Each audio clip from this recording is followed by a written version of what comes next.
You know that feeling when you check your bank account and your stomach just drops? Like you're not broke, you're paying your bills, you're getting by, but there's this constant background noise in your head, this low hum of financial anxiety that never fully goes away. You go to sleep thinking about money. You wake up thinking about money. And somewhere in the back of your mind, you're always running this invisible calculation. What happens if something goes wrong? Now imagine that noise just stops. Not because you won the lottery, not because you got some insane raise, but because you hit one specific number in your savings account. And everything starts to feel different. Here's what most people believe. You need to be rich to feel financially free. You need $1 million.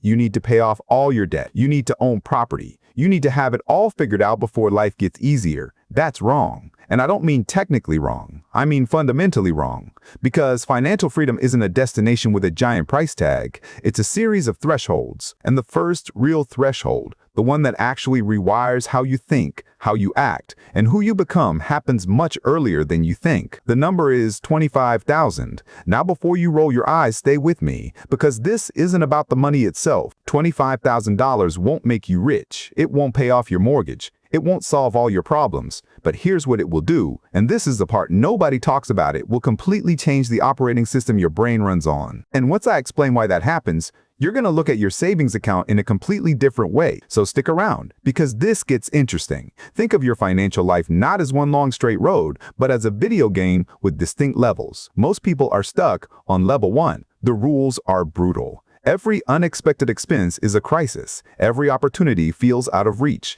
Every financial decision you make is driven by fear, not by strategy. And here's what makes level 1 so dangerous. It keeps you reactive. You're not building, you're surviving. But there are hidden thresholds in this game. Invisible lines that, once you cross them, unlock completely new mechanics, new options, a new version of you. 25,000 is the first real threshold. It's the line between scarcity mode and security mode. And once you understand what's happening on either side of that line, not just financially, but psychologically, you'll stop seeing saving as boring. You'll start seeing it as the most powerful move you can make. Let me give you a visual. Imagine you're trying to push a massive boulder up a hill. And for a long time, weeks, months, maybe years, you're pushing and barely moving it. It's exhausting. It feels like nothing is working. This is what saving feels like in the early stages. Painful, slow, almost pointless. But here's the thing about boulders. There's a tipping point. A moment where you've built up just enough momentum that the boulder starts moving with you instead of against you. You don't stop pushing, but suddenly it stops feeling like a fight. That's 25,000.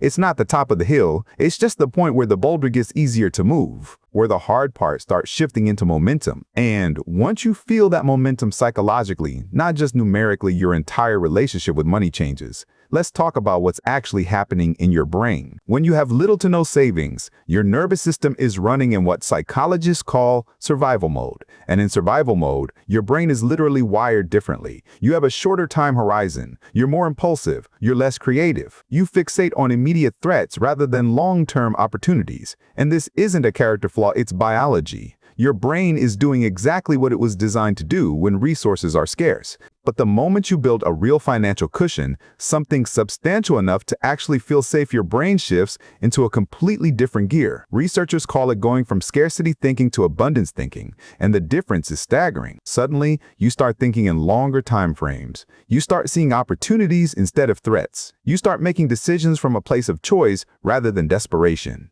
$25,000 is enough. It's enough to trigger that shift. Not because the number is magic, but because your brain finally believes, maybe for the first time ever, that you are going to be okay. And look, this isn't just theory. Research from Princeton University found that financial stress consumes significant cognitive bandwidth, the mental energy you need for problem solving, creativity, and long-term thinking. In other words, being financially stressed doesn't just feel bad. It literally makes you worse at thinking. And Vanguard's behavioral finance research has shown repeatedly that people with even a modest emergency fund make significantly better long-term financial decisions, not because they're smarter, but because they're operating without that constant background noise of anxiety. The cushion doesn't just protect your wallet, it protects your mind. Now here's where it gets exciting. Let me show you how the momentum actually builds. Getting from $0 to $25,000, that's the hardest stretch. Every dollar feels like a fight. You're saying no to things. You're building a habit from scratch. It takes discipline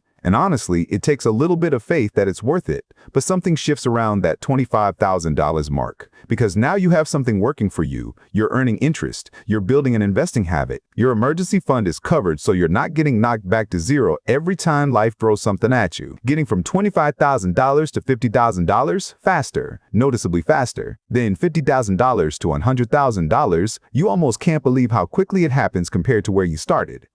And then this is the moment people describe as almost surreal. Your money starts making more money than you expected. The returns on a $100,000 portfolio at 7% average annual growth are around $7,000 a year, just sitting there, working.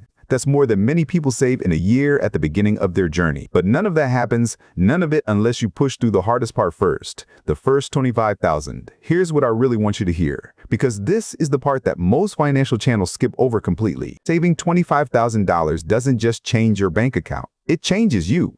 You become the type of person who follows through on hard things. You become the type of person who thinks before they spend. You become the type of person who has options and knows it. You stop making decisions out of desperation. You stop taking jobs you hate because you have no choice. You stop staying in bad situations, financial or otherwise, because leaving feels impossible. That identity, that quiet confidence that comes from knowing you have a cushion, it bleeds into everything. How you carry yourself, how you negotiate, how you talk about your future. People who have never had savings don't even realize how much of their personality is shaped by not having it, but because they will spend it before they get there. The biggest mistake people make when they start getting close to this number: lifestyle inflation. They get a raise, they take on a better car payment, they save $15,000, they feel good enough to book the expensive holiday. They hit $20,000 and suddenly the apartment upgrade starts looking reasonable. And just like that, the boulder rolls back down the hill. I've seen this happen over and over. Someone gets so close and then some version of "I deserve this" kicks in and resets everything. Look, you do deserve nice things, but not at the cost of the version of yourself you're trying to become. Start thinking about money differently, not as "can I afford this," but as "what am I trading for this?" That 400 weekend trip isn't $400. At 7% annual growth over 20 years, that's closer to $500. That 600 impulse purchase isn't $600. It's the compounded future value of money that could have been working for you. This is not about being miserable. This is about being awake. Because once you see money as future options rather than current comfort, your decisions change completely. So here's where I want to leave you. There are two versions of your future self. One is still playing level 1, reactive, stressed, making decisions from fear, wondering why nothing ever changes. The other crossed the threshold, built the cushion, felt the shift, and is now playing a completely different game. The difference between those two people is not talent, it's not luck, it's not income, it's $25,000. That's the line between surviving and actually building something, between reacting to your life and designing it. The boulder is heavy right now, I know, but you're closer to the tipping point than you think. Start pushing.